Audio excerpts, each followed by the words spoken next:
प्रशांत किशोर यांना राष्ट्रवादीमधून विरोध होतोय। तटकरेंपाठोपाठ भुजबळांचा सुद्धा विरोध आहे।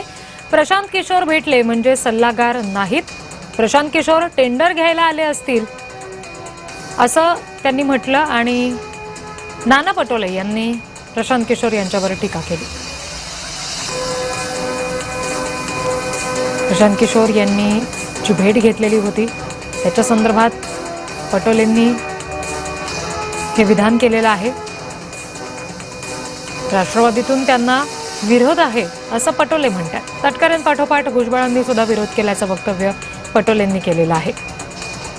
प्रशांत किशोर भेटले म्हणजे सल्लागार नाहीत असं म्हटलेलं आहे। प्रशांत किशोर टेंडर घ्यायला आले असतील असं सुद्धा त्यांनी नमूद केलं।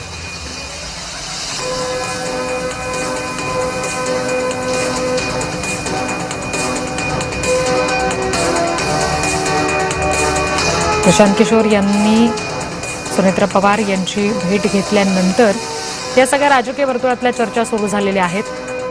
तटकरेंपाठोपाठ भुजबळ सुद्धा विरोध करतायत किशोर यांना असं सांगितलं गेलेलं आहे।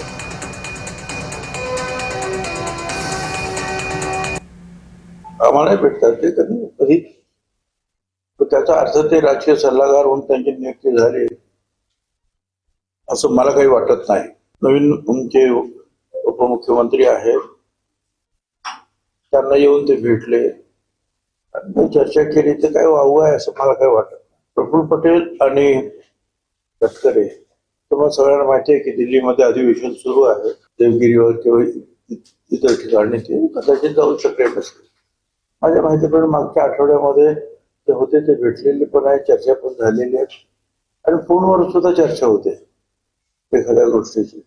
त्याच्यामुळे ते एवढं मी सिरियस घेण्याचं काही कारण असं वाटत नाही।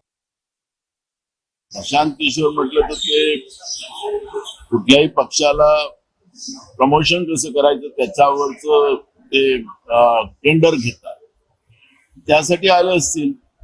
आणि प्रफुल्ल पटेल असतील या सनी तटकरे असतील की सुनीता पवार वहिनी साहेब असतील, आता तो पक्षाचा वाद आहे, त्याच्यामुळे काँग्रेसला त्यांच्या अंतर्गत पक्षाच्या वादात पडावं असं कुठलंही कारण नाही। प्रफुल्ल पटेल तुमचे खास मित्र आहेत, अगदी मोठे भाऊ आहेत, ते मित्र आहेत, त्यामुळे त्यांना त्यांचं चांगलं व्हावं अशी अपेक्षा आमची।